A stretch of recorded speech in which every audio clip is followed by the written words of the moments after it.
Hi, everybody. Hope you had a good week since we've seen you last. We were hoping, Sergio and I were hoping to hear some of the stories that you collected, hopefully from your parents or maybe from an aunt or an uncle. We were talking to Melanie a bit, and we know that she'd already received some, so we know some of you have done this. And so whoever wants to go first, we just love to get a, kind of a synopsis of the conversation you had with parents, uncle, aunt, etc.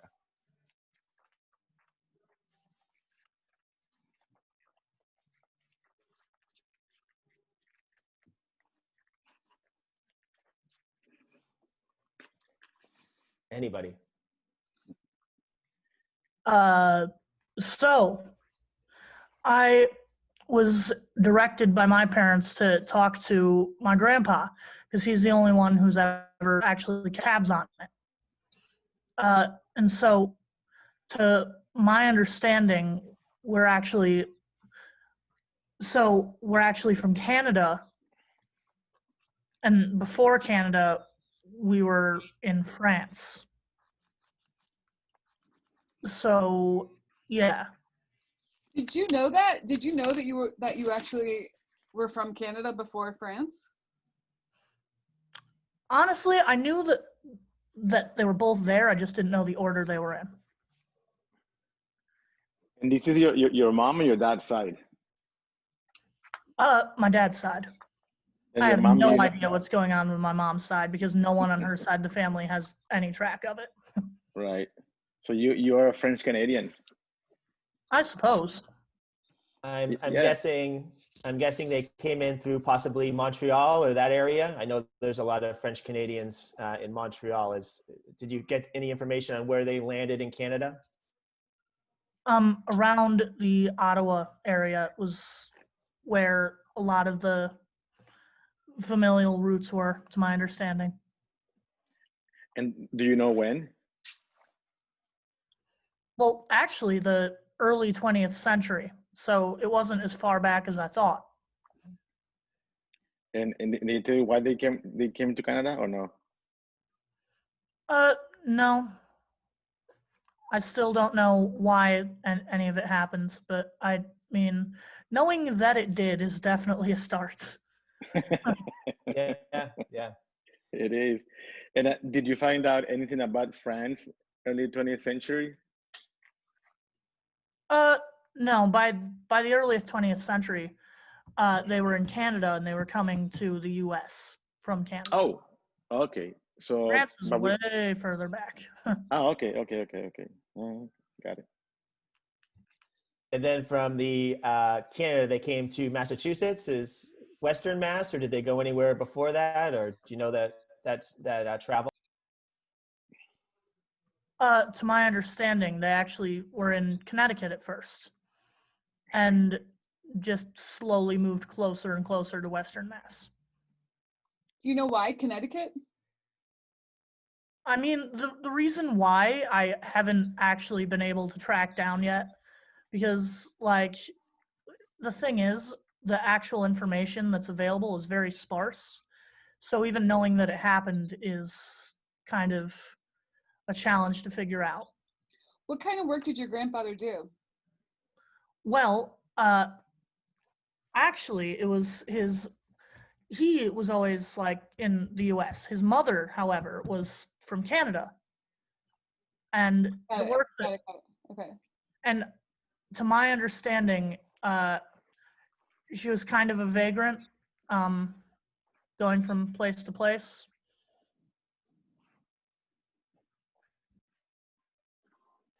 So was it interesting talking to your grandpa then, Sean?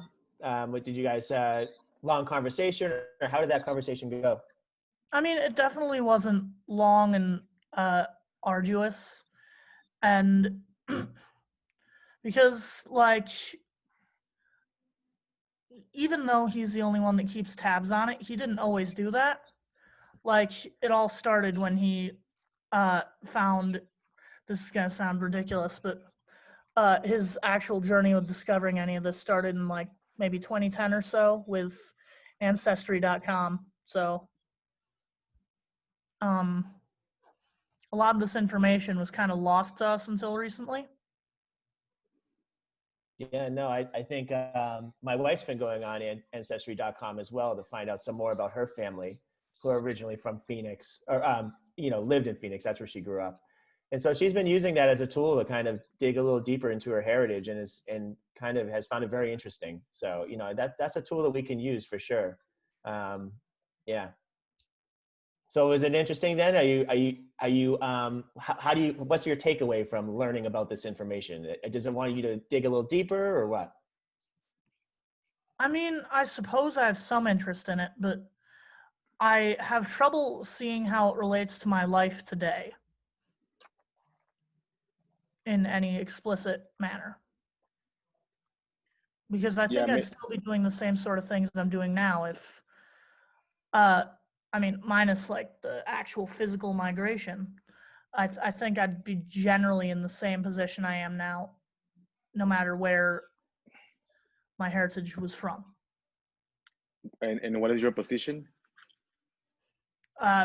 Just what I'm doing now, going to college and trying to study computer science, that sort of thing. Yeah. And did you ask him how they treated him, knowing he was from Canada?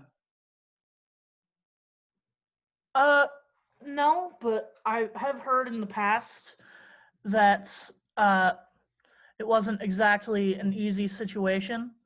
I remember hearing about how even the churches and stuff would be like, they would speak French in the church and stuff when he was growing up. How even then there was a strong sense of like, okay, we're from this area, so we're here right now, but that's not where we're from. You know? Yep. Yeah.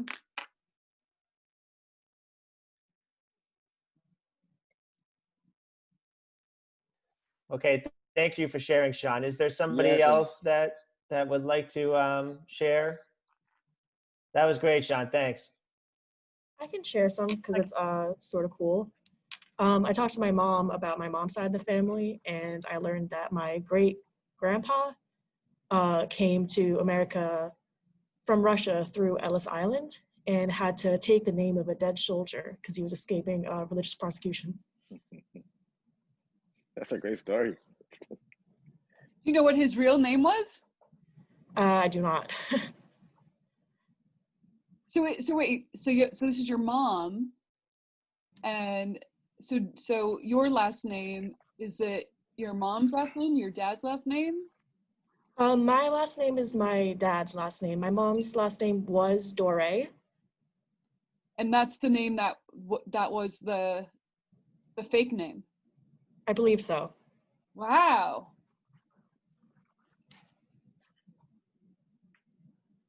This is all on like my mom's dad's side of the family. So they were escaping Russia during the Bolshevik Revolution. Yeah. And migrated to Brooklyn and lived in Brooklyn basically until my grandma and my grandpa met in like the Jewish ghettos.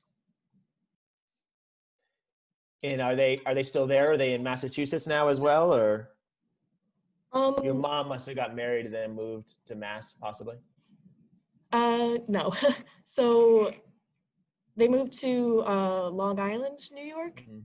And then we lived in, like me and my family, we just moved to New Jersey until most of my life. And then we moved to Massachusetts later. Okay. So you didn't know this until you had this conversation? I knew that I know that I'm Jewish, and I knew that we were from like Eastern Europe, but I didn't know the whole dead soldier through Ellis Island thing. That was something I just learned. Yeah, that's fascinating. And do you practice religion? Not really, and that's something that I sort of like reflected on about like losing that, because we like just recently lost like the language too. Like it was my great grandma who didn't teach Yiddish to my grandparents or to my grandma, and so that didn't get passed down because it was seen as like low class to be able to speak Yiddish. Yeah, of course. Yeah. Not yeah. Anything but English. Anna, have you ever been to the Yiddish Museum in Hadley? I have not. It's near Northampton. It's pretty fascinating. What's there, They Melanie? have well, they have a lot of different artifacts that that were given to them over the years. Like one of the things that I'm really drawn to is they have a printing press and a monotype maker, a linotype maker for Yiddish type, and then they have this archive of kind of like StoryCorps of stories of families who very similar to what Anna's talking about. So my father-in-law, has a very similar story as Anna's grandfather, minus the dead soldier assigning name thing. But he still did, he spoke Yiddish, and so he told his story, and they have his story somewhere in their archive. So they have lots of stories like that, and all like, you know, kind of related to immigration and particularly during the early part of the 20th century. And there's all kinds of other things there, but the only thing I really remember is the letterpress equipment.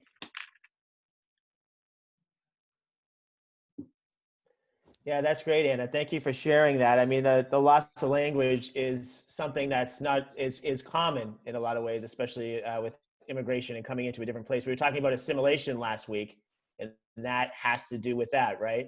Assimilating it from into the United States, for example, and figuring that loss will give you a better opportunity to thrive in the U.S. So yeah, that's a fairly common thing.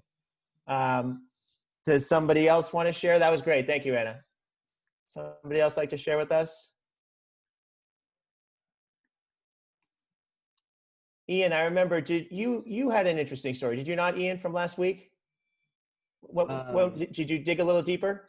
Yeah, so I found on my dad's side that my family, well, I kind of knew a lot already since my grandfather's a genealogist, but after talking with my dad, he told me that our family name Crombie is actually supposed to be Cromie, which is Scottish, and I think my great-great-grandfather, when he came here through Ellis Island, the name got mixed up from Cromie to Crombie. It was just a misspelling, so my name is actually supposed to be Cromie. And that was Scottish, you said, right? Yeah, Scottish. So how does that make you feel that the name kind of has changed now or got lost or? I think it's really interesting. It's kind of, and I don't really know much about my Scottish heritage. I know more about like my German and Swedish heritage, but it was interesting to know that and to know that part of my family. Do you think it was accidental or intentional that they changed the name? My family thinks it was accidental. They think that either well, it's kind of split in my family. Some people think it was accidental. Some people think it was intentional. Some people think that he changed it to Crombie to be more like a common name or like a known last name. And some people think it was just a misspelling. But Or maybe Crombie is not Scottish enough, right? No longer from Scotland, so yeah, something else. Yeah, and some people in my family think that Crombie is supposed to be more Irish, and they think that back then being Irish was better than being Scottish. Yeah, In New York. He had lived in New York for a while, so he thinks that they think that maybe he changed it because of that. right. What was the year that happened? Oh, I'm sorry, Sergio, go ahead.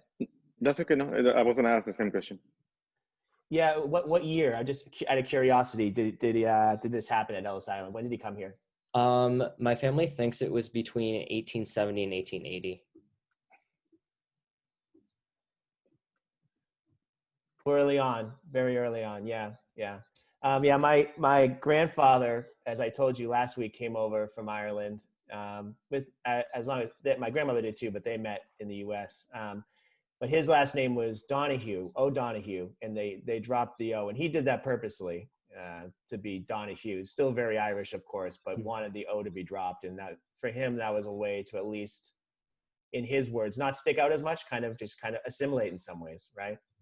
Yeah. Very, very small ways of assimilating.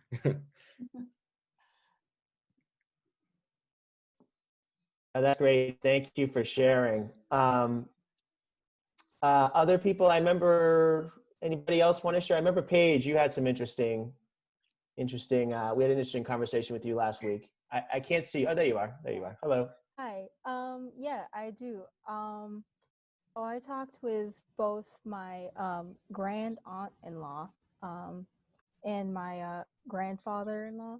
But my grand aunt, she had a lot more information about the family, which was kind of interesting. So it was a little bit confusing because so the family actually came here. She's guessing around the 1800s. But she was talking more about her mother's mother. Her name is like Sophie Uris. And when she was born, she was actually born in Chicopee. But then for some reason, she doesn't know the reason,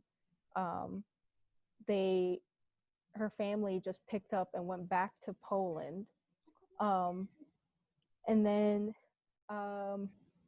when she turned 8, she and her father ended up coming back to the US. Oh wait, while she was in Poland too, they like revoked her US citizenship and then recounted her as a Polish citizen again. And then when she was 8, she was told that her family said like you should go back to the US and get a better life. And I asked her what year that was, and she's like, "Oh honey, I don't know. You better check her grave. Add 8 years to that, and that's right around the time." So I was like, "Oh, okay, I'll check out the grave later." And then she was just like, so they came back to the US, and she was for sure that they came through Ellis Island. They don't really know the reason, like how they got from there to Brattleboro, because that's where they ended up residing for some time, and that's how like their mother was born and everything. And they worked in the cotton mills there, the Berkshire cotton mills, for some time, and then when they closed down, they moved to Adams and worked on those mills too.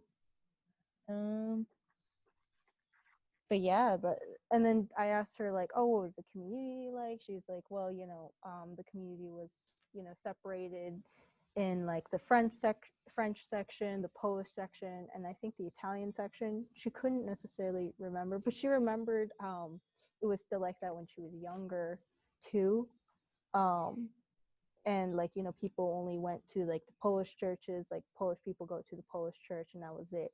And she was told like, you can't go alone. If you were going to like the French section, you had to come with like a friend. You couldn't go alone. That was like a big no-no, and all that stuff. And she kind of like went on into story mode saying like, "Oh, this is how your great grandmother met her husband and all that stuff. They were residing in the same place, and like kind of the same story that we were told." But she was just like, and I asked her like, what was there anything passed down from the family? And she's like, not necessarily that she knows, but she knows for sure the family recipe book was definitely one of the original recipes that was passed down. So like the Polish food, like golumki, pierogies, all that stuff. And she also said, don't forget, like her Bachi's rocking chair was actually Sophie Uris's rocking chair as well. So that one for sure, it has stuck around in the family. But other than that, like traditions like Valia, which is like the night of Christmas Eve kind of celebration and all that stuff. And then I also asked my grandfather-in-law, and he actually didn't know too much. All he knew that one part of his family actually came from Canada too. He doesn't know where they originated from. He knows that one part of his family was from, at the time, Austria-Hungary, and they had to come around like 1800s. But he didn't know too much about the information about where they started. He knows that they probably did come from Ellis Island, but other than that, he didn't really know too much about his family background. He did tell me, interestingly, when he was younger, that all he spoke was Polish, but the school threatened him and his parents that if he continued speaking Polish, they would kick him out. So they basically forced him to speak English. And I was like, do you know any anymore? And he's like, actually, I don't. I kind of don't anymore. I was like, oh, okay. So yeah. Paige, when you say your grandfather-in-law, are you married? Yes, I am. Okay, so this is your husband's family. Yes. Oh, okay, all right. And how come you didn't interview your own family? Because I'm the immigrant. Okay. Yeah, so one way, I like what you're saying, Paige, one way that stories and culture can be spread is through food, right? And so Sergio and I have done projects with food over the years. And is there a dish, you mentioned a couple things, I think you mentioned pierogies, and is there a dish that kind of signifies the family in some ways, maybe how it's made or how it's changed possibly from Poland to here being in the United States? I can't be honestly sure for that part, because I know one thing for sure is pierogies are highly famous in the family. But as for ingredients, I'm sure it's changed because we have in the family cookbook, my sisters-in-law actually created that, and they went around the family trying to figure out the recipes. So you can tell that the recipes have been modernized. It's like they don't do their own meat or anything. But I'm sure like if I'd asked if she was still alive to this day, they would have probably told me like, oh yeah, this is how we made it before, but now things are store-bought, flours are made obviously. So as of like signature dishes, not really sure. But there is a record though, which is beautiful and just kind of passed down from generation to generation in that side of the family. When I got married and they're like, here's the family recipe book, and I asked about it, and they're like, oh, like the girls went around the family and they started asking. I was like, actually, like, you guys have no idea what you just did. You just recorded family history right here. And they were like, when we started talking about it, they're like, holy shit, like we kind of did. Yeah, that's great. Thank you, Paige. That sounded as though it was fairly interesting for you to do that research, huh? Oh yeah, for sure. It was kind of fun because my husband really wanted to sit down and listen to everybody about it, because he didn't really know too much himself. He kind of knew because he grew up with them, but he never really like probed anyone and talked about it. So yeah. That's great. That's great. Thank you. Mm-hmm. Melanie, do we have time for one more, or should we go into the next phase? You're on mute, Melanie. Yeah, I think so. I mean, these are great stories. I'm loving hearing them. So I would say I would love to hear one more. What do you think? Yeah, I think that sounds great. Sounds good. Anyone?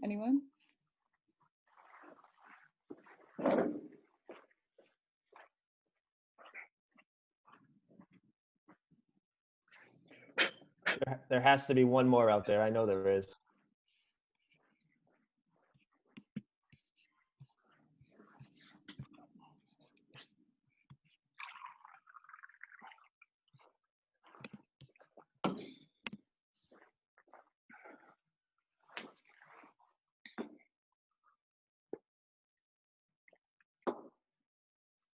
I know there's a couple people who are waiting to go home to meet with some people. But I think there should be at least one other person, right, who could go. I'm gonna look and see who has submitted the work.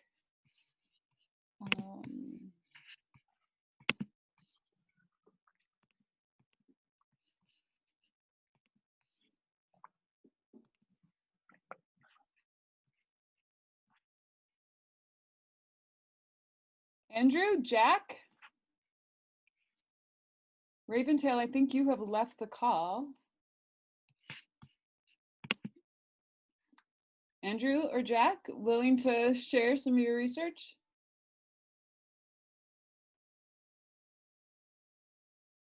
Yes, Andrew. So I can share a little bit. So I have two. I kind of already know about two different sides of my family. My father's side is Italian, and my mother's side is Puerto Rican. I was interested in learning more about my Italian heritage because I don't really know a lot of my family on that side. But because of that, I really don't have a lot of people to talk to in my life about it. I have some information about it that my family came over in 1906 from Italy, and they lived in Hudson, New York. I don't really know why they left. I think it was just to find more opportunities for themselves, their family. I know that my grandfather was born in 1929 for that. That's who I know. The only last person I know from that side. And he didn't really know his family because his mother had died giving in childbirth, and his family home burned down. So his entire family, they lost their home. Their father unfortunately couldn't take care of them, so they were put into foster care and they were kind of separated. So there's not a lot of information that he has because he was 3 when it all happened. I do have a lot more of my Puerto Rican side of my family. I know that, but it's interesting to me because I realized it's a territory of the United States, so they didn't really have to go through any of the immigration process. They were able to really come over freely. Found out that they had done my grandmother's family. My grandmother came over she was born in 1943, and she came over to the United States because she needed a doctor. She was born sick, so she needed to see a doctor. So her grandmother took her over, and she lived in Manhattan her entire life. She grew up there for her entire life. And my grandfather came over in around 1952. So that his father was already in the States. He was working as a truck driver, and they came over. My grandfather's mother got their kids together, and they went over to live with their father. Later on, I don't know. He has a lot of. They really wanted to teach their children English. They focused on that more, so they'd have. I think they wanted to give them more opportunities, just to make sure they had an easier time in public schools in New York. So they really focused on that, and my mother didn't know how to speak Spanish until she took a class later in her life. So there's a lot of that, but they still speak Spanish a lot when they're with each other, when they're with family. I think a lot of my family from Puerto Rico actually ended up coming over to the States, all their cousins and everything. Do you speak Spanish? No, I grew up learning English, so I took a few courses in MCLA actually, but I'm not as good as my mother as other people. Do you know why the cousins or uncles and aunts came over from Puerto Rico? Is there any talk of that? Well, the way my grandfather described it was there's just more jobs being offered in the States than there are in Puerto Rico. It's just he grew up he grew up very poor. He would also talk about like how he'd have to travel if he was going to a family's house in Puerto Rico. He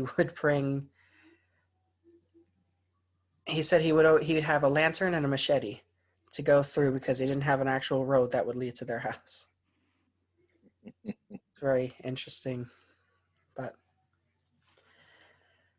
so it's interesting to me to hear about the differences, even though it's United States territory. It's very different, very different. Not. And do you know any other families with the same background, Italian, Puerto Rican? Do I know any other families in Puerto Rico? Yeah, like you, Italian, Puerto Rican. Italian Puerto Rican? Yeah. No, not a lot. There's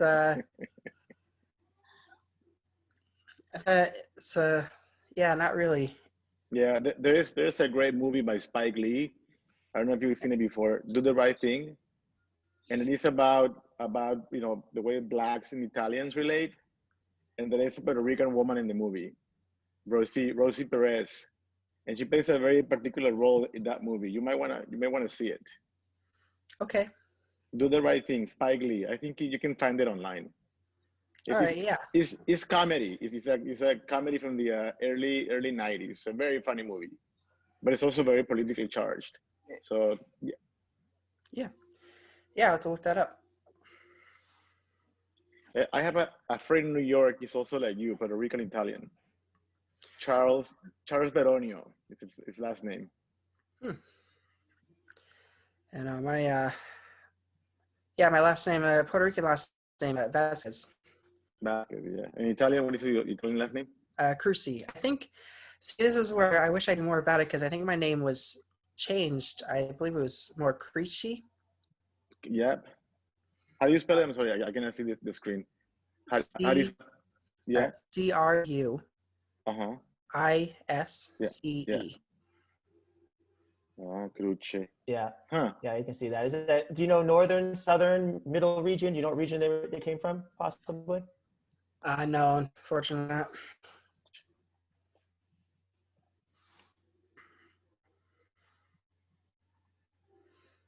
Although I do want to look through ancestry.com myself. Now I think about it. I do want to find out more about that side. Mine's Trajari. The G's are a J, and that they're northern Italy, so they were more in the Venice kind of area, right by the Germany. So yeah. Yeah. Well, that was great, Andrew. Thank you for sharing. Yeah. Some good research there. Okay, so the next part of this is thinking about how the stories we've heard, the people we've talked to, some of the research we've done, both in conversation with your relatives and through some articles and readings you've done. And we're going to combine both of those to come up with a poster, some sort of design that you can make that reflects either your parents or your grandparents' stories and lineage, that reflects the culture. Let's say, for example, for Paige, I know it's your husband's side, but the Polish culture, right? The Polish food, something like that. How can we turn these stories and these experiences into posters? That's what Sergio and I have been doing with the Sanctuary City Project. If you all recall, we were taking people's responses to certain questions that we asked about sanctuary cities and immigration topics, and taking those responses and turning those into posters. That was the process that we used. And again, as we talked about before, that was primary and secondary research that we used to turn those into posters that then could go out into the public and tell a story about immigration, or give an experience about immigration, right? I have some slides. Sergio, what do you want to add to that? I have some slides that I could share the screen with, that we could show some posters if we wanted to. Yeah, I think that, let me give you permission. I don't think I have permission for you. Yeah. You can make him a co-host. So let me go ahead. see here. Okay, so let's share the screen.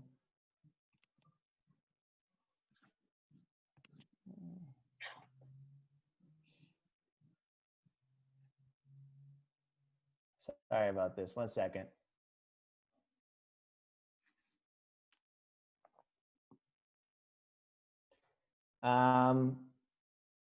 Sergio, do you want to talk and I'll figure this out quickly? You have to stop sharing, Chris. Oh, okay. Stop sharing and then go back to share, and Stop then share. click on stop sharing. No, go back to share and then click on the images themselves. What, Oh, are you okay. using So are you using preview, or what are you using? yeah, I'm Photo? using preview. Okay, just click on that or double click on that, and you should go there. Okay. Are you seeing it now? Yes, there you go. Okay, great.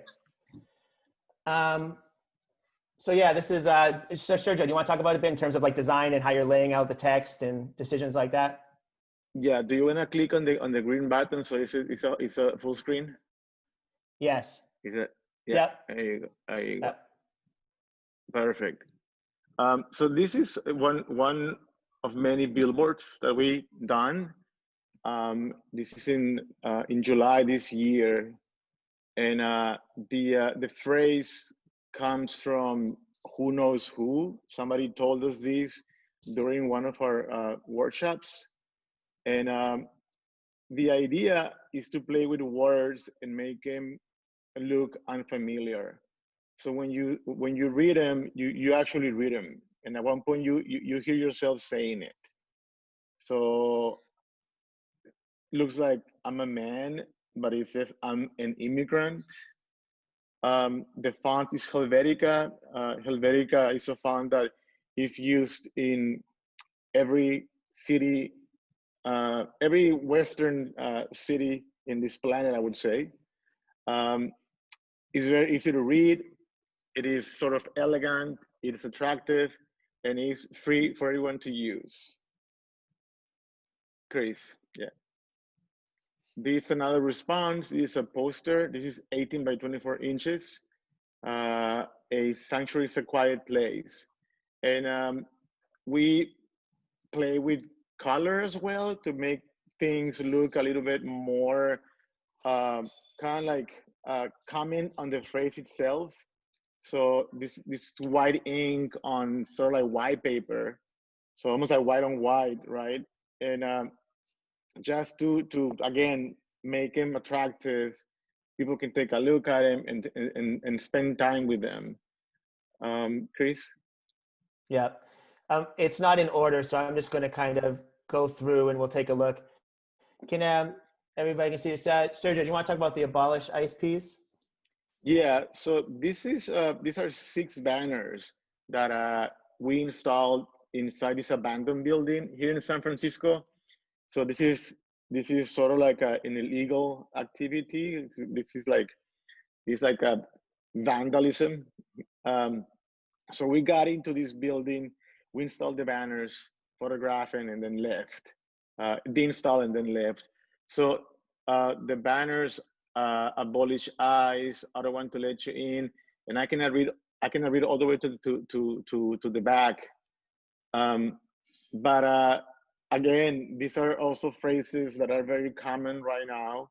Abolish ICE. ICE is the Immigration and Customs Enforcement.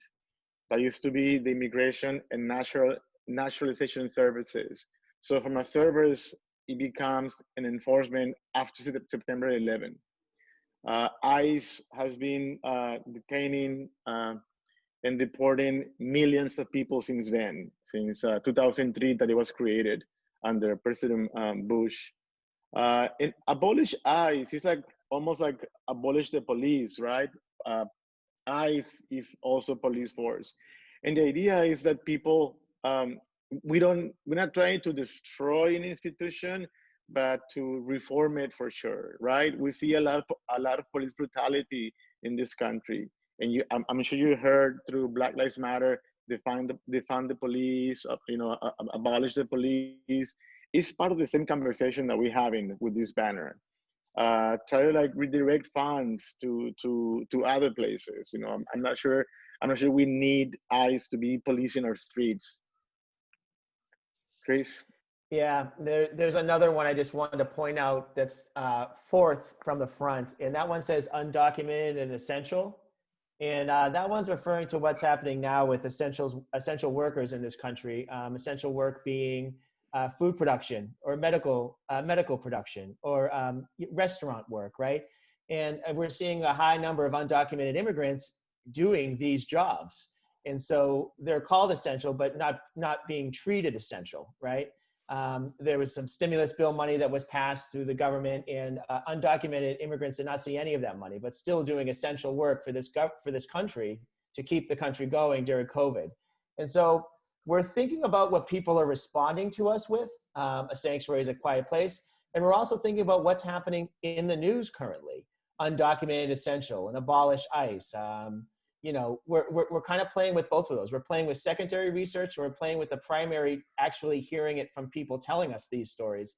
So we're playing with both of those, and we want you to think about that when you're designing your own posters. Let me go through a couple more here. This was another poster. This is a sanctuary that we turned onto a billboard that's in the Mission in San Francisco. Another billboard. And this is a question that came from a high school student in Seattle. Where would you go back to? And we had a workshop in Seattle. We had, I believe, 7 high school students and 10 college students, and from Seattle University. And the high school students were these young North African refugees, and the college students were also these young white students. And one of the North African students, she asked the question. She said, you know, if you want people, immigrants and refugees, to go back to their country, where are white people going back to? And so we use this phrase from that conversation to talk about in that particular experience, and also once the pandemic is gone, where are we going to go back to in terms of what are we doing after the virus is treated or, you know, extincted? Are we going to go back to the same place?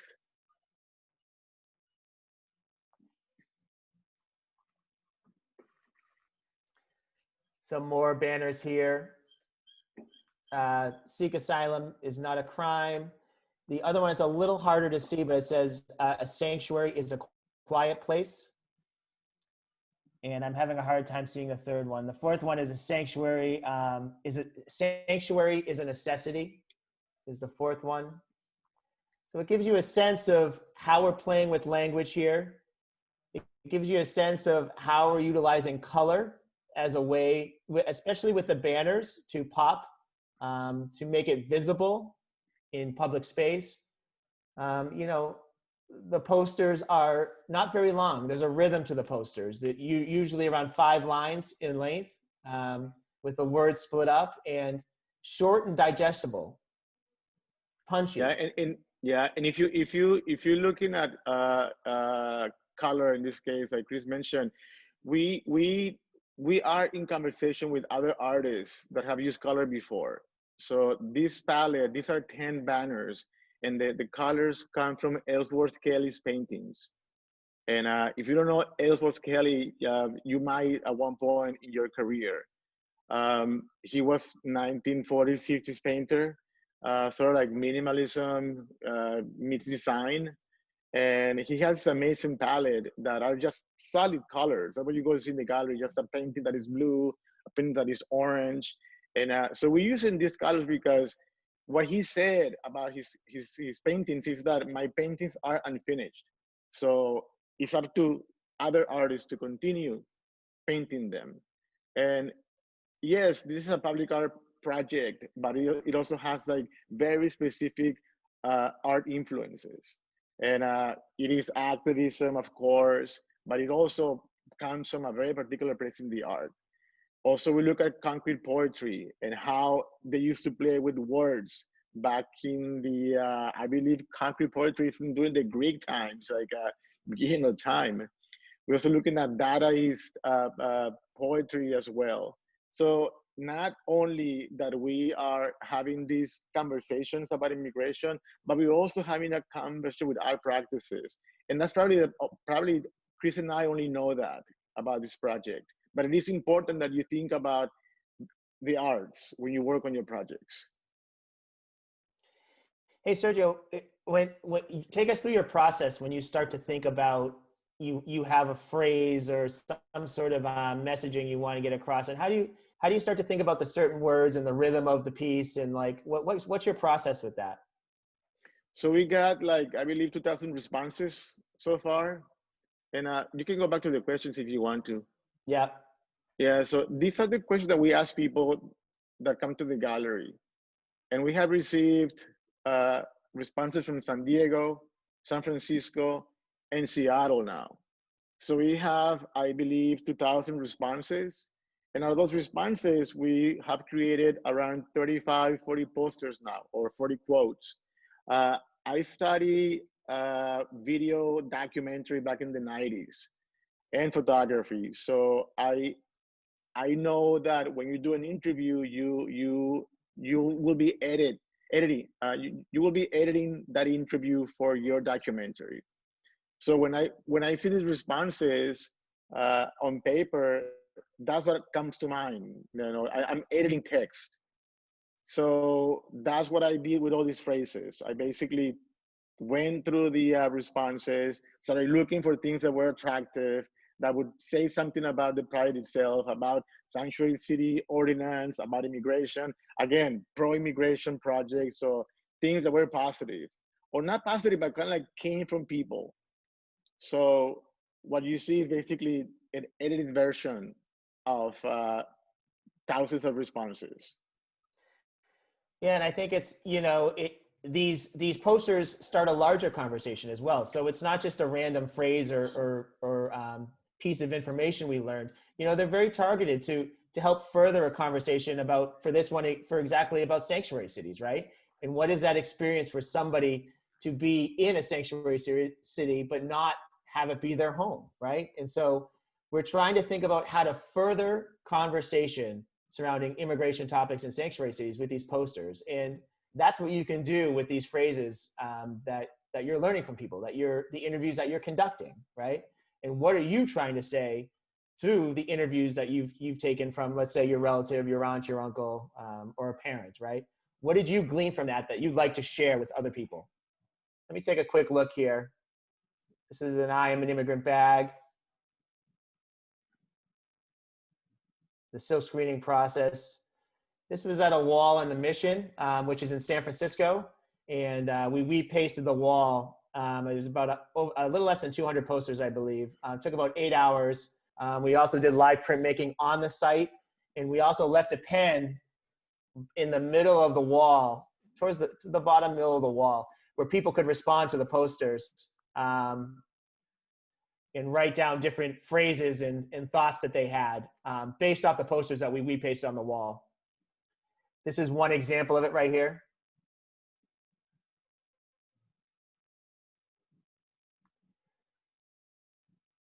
We also started to break down the language. This original poster is called Undocumented and Unafraid, Undocumented, Unafraid. And from there, you can start to break down the language into different types of phrasing, right? Men raid, men afraid. I think we got, what did we get, Sergio, about 10 different phrasings out of that one phrase itself. Yeah, I think 10. And at the end, we have undo men. So looking at patriarchy in our culture and how toxic it is.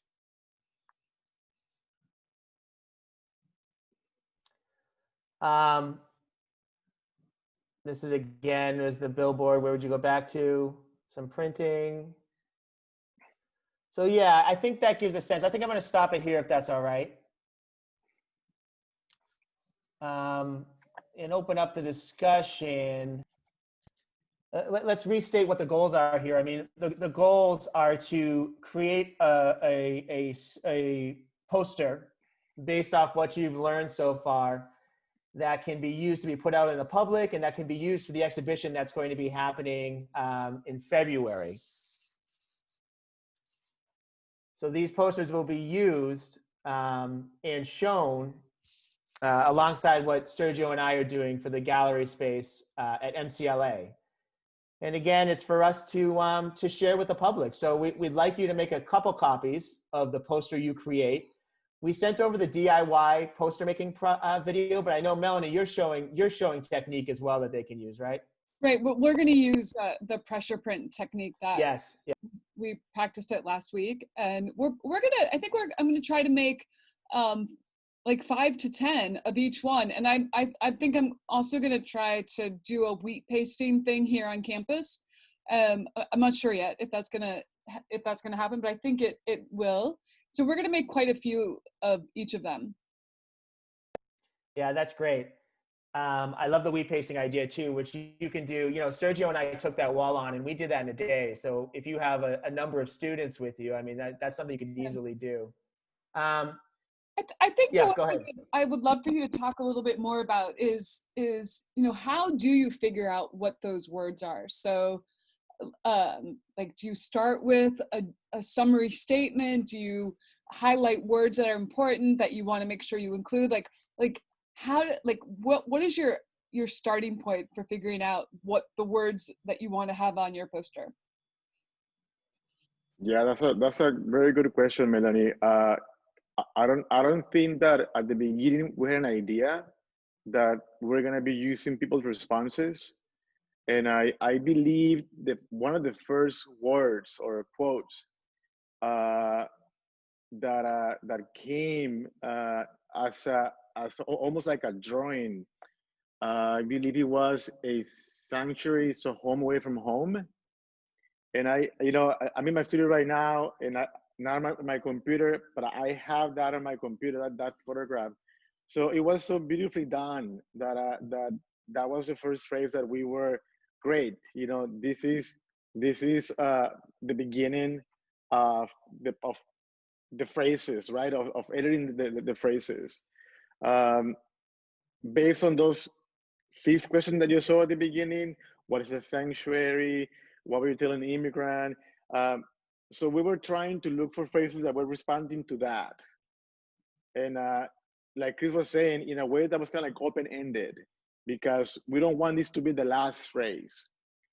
It is a very generous project. It has given us so much to work with that in the last 3 years, we're doing mostly part-time work for a Sanctuary City project, building the website, having the exhibitions, making the posters, making the tote bags, making the banners, making the billboards.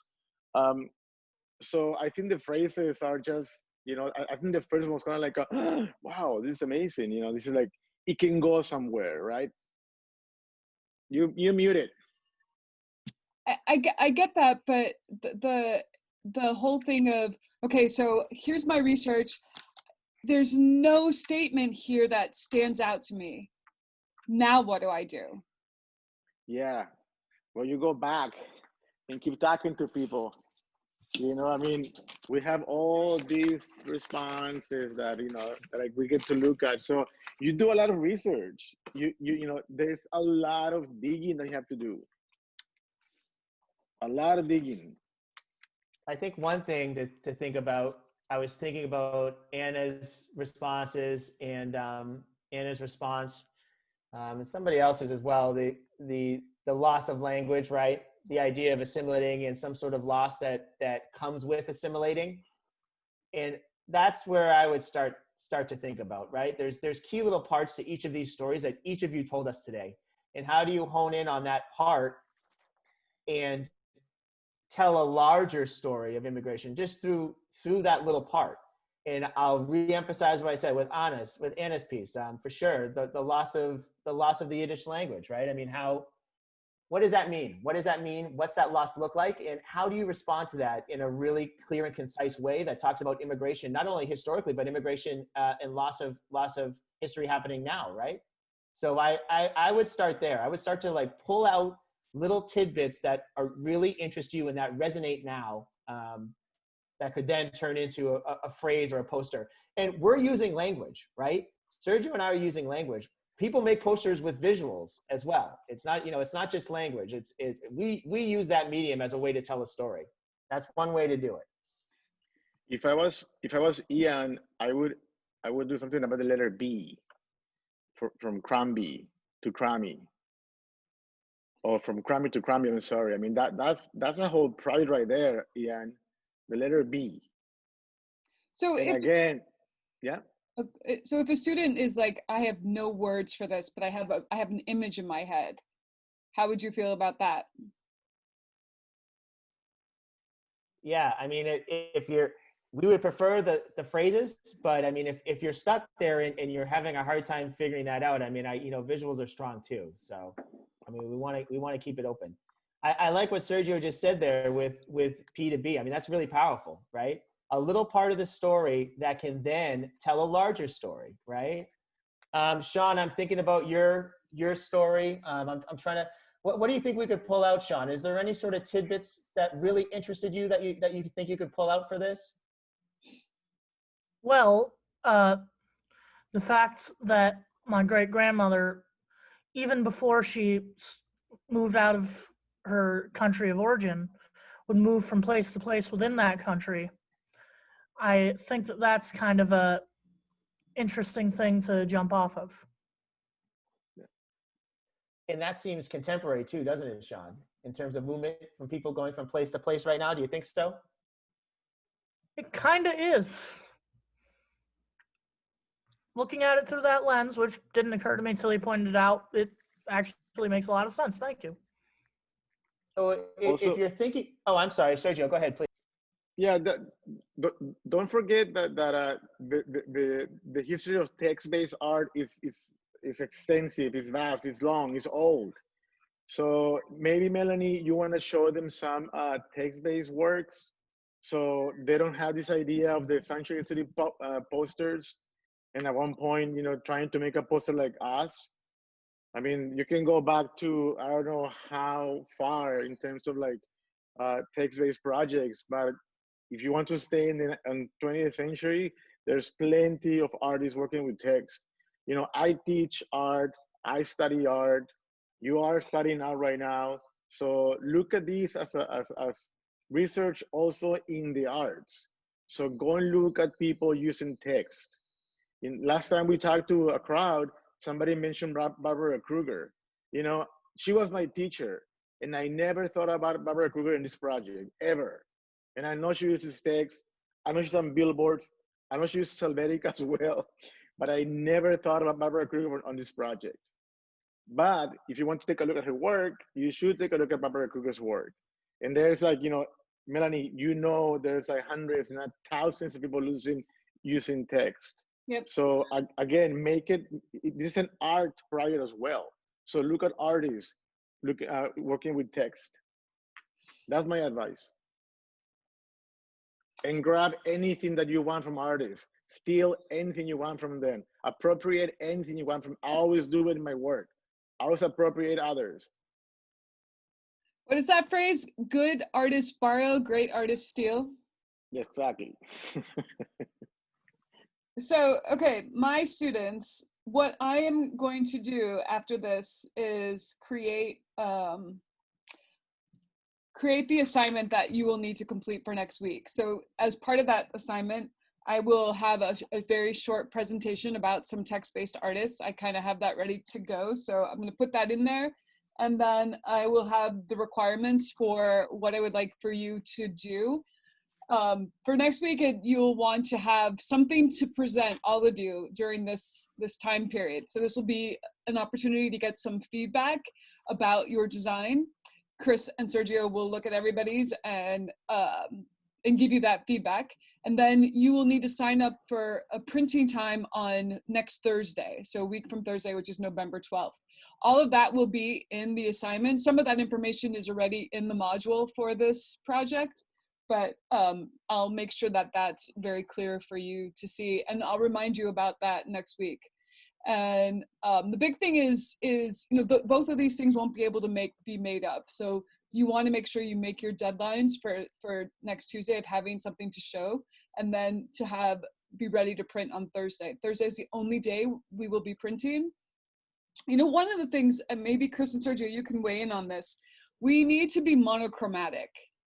That's the way this technique works. And it's likely there's 12 students and I have 13 slots. So I'm thinking that wherever that break is, I will clean the machine and do a different color. Cleaning the machine takes about 20 to 30 minutes. So I can't really switch colors very often. But I was thinking one color for half of them, maybe another color for the other half. Do you have color suggestions? I think it's up to them what colors want to use, you know. I mean, anything works, right? You know, when through our process, we have the same issue, Melanie.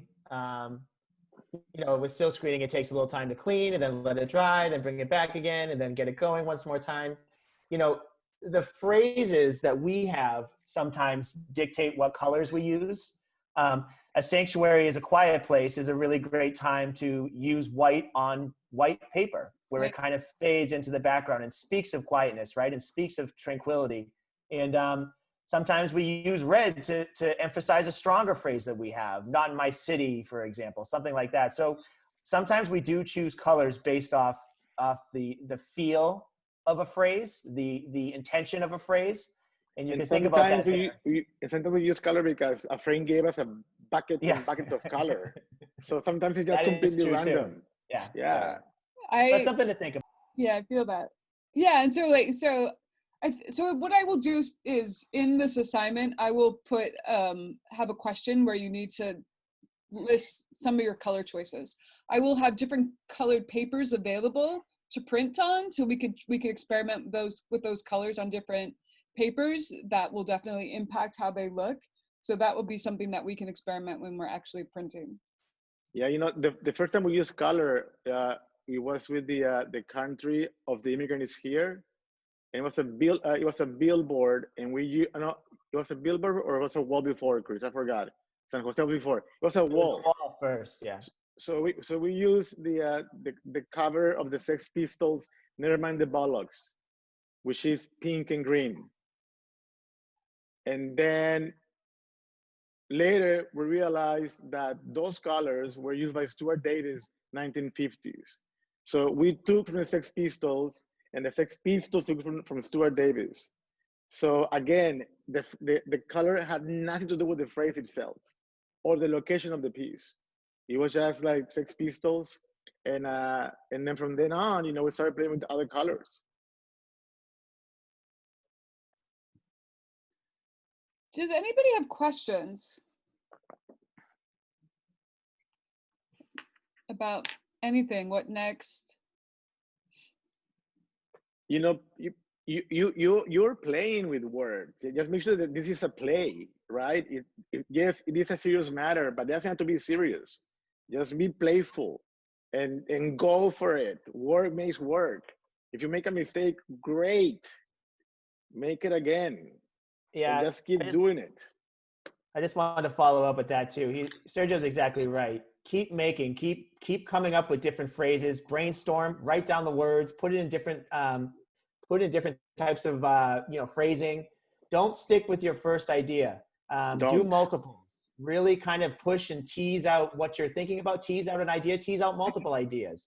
But if I were in your shoes, and how Sergio and I think about these things is, we take a lot of time to go through and have failure, make mistakes, and then sometimes through a mistake you'll have a happy ending and you'll have a really great piece that you can work with. But just really tease it out. Don't stay with the first idea. Okay. We have changed those posters so many times.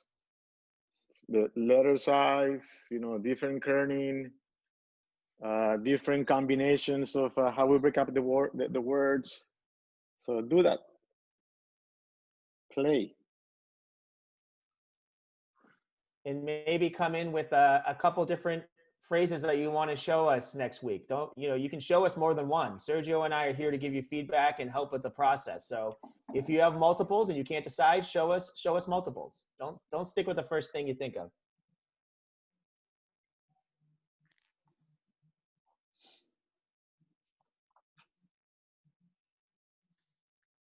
Well, I think we're really at our time for today. Any questions or last comments or concerns or anything? There's something in the chat. Let me see. Color green. Great.